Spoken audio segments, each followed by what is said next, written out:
44 డిగ్రీల టెంపరేచర్ ఇప్పుడు హైదరాబాద్లో ఉన్న ఇంకా చెరువులో నీళ్లు కనబడుతున్నాయి. మీరు చూడండి, ఇక్కడ పెద్ద కట్ట ఉన్నది.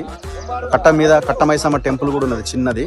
సో ఆ కట్టను కూడా దాదాపు క్లోజ్ చేసారు అవతల వాళ్ళు. మరి వాళ్ళు మొత్తానికైతే వీళ్ళ 10 ఎకరాలకు వీళ్ళు ఫెన్సింగ్ వేసుకున్నామని చెప్తున్నారు. టోటల్ ఫెన్సింగ్ వేసి పడేసినారు. ఇప్పుడు ఇక్కడ కనిపిస్తున్న ఈ ఫెన్సింగ్ దాని అవతల ఇంకొక 30 మీటర్ల వరకు చెరువే, ఏది హెచ్ఎండి లేక్స్లో ఉన్న మ్యాప్స్ ప్రకారంగా.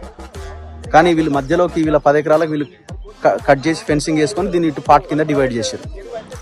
ఎంత ఓపెన్ కబ్జా చూడండి. ఇప్పుడు ఇందులో వ్యవసాయం చేస్తున్నాడు, అది చేస్తున్నాడు, ఇది చేస్తున్నాడు అంటే ఈ 10 ఎకరాలు ఎక్కడ వ్యవసాయం కానీ ఇంకోటి కానీ కొన్ని పశువులు ఉన్నాయి, కొన్ని ఆవులు అక్కడ కనబడుతున్నాయి. మరి ఆయనవో కావో తెలీదు. ఇదంతా కూడా కొంత చదును చేసి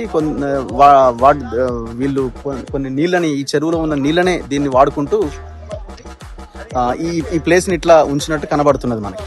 అంటే చాలా క్లియర్గా ఇది రాబోయే రోజుల్లో దీన్ని మరి ఏం చేయబోతున్నారో ఏమో తెలియదు. కానీ క్లియర్గా 10 ఎకరాలకైతే మంచిగా ఫెన్సింగ్ చేసుకొని చాలా ప్రశాంతంగా వీళ్ళ ఆధీనంలో పెట్టుకున్నారు. మరి ఇది చట్ట ప్రకారం నేరం కాదా? ఇంత ఓపెన్గా ఇంత చెరువు కనబడుతున్నది.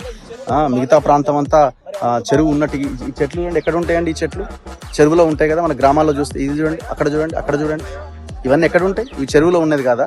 వీళ్ళు సింపుల్గా ఏమంటే ఇది పట్టా ల్యాండే, ప్రైవేట్ చెరువు, ఇంకోటి అని మాట్లాడుతున్నారు. హెచ్ఎండిఏ లేక్స్లో ఇది 1600 లేక్ ఐడితో లేక్ ఉన్నది.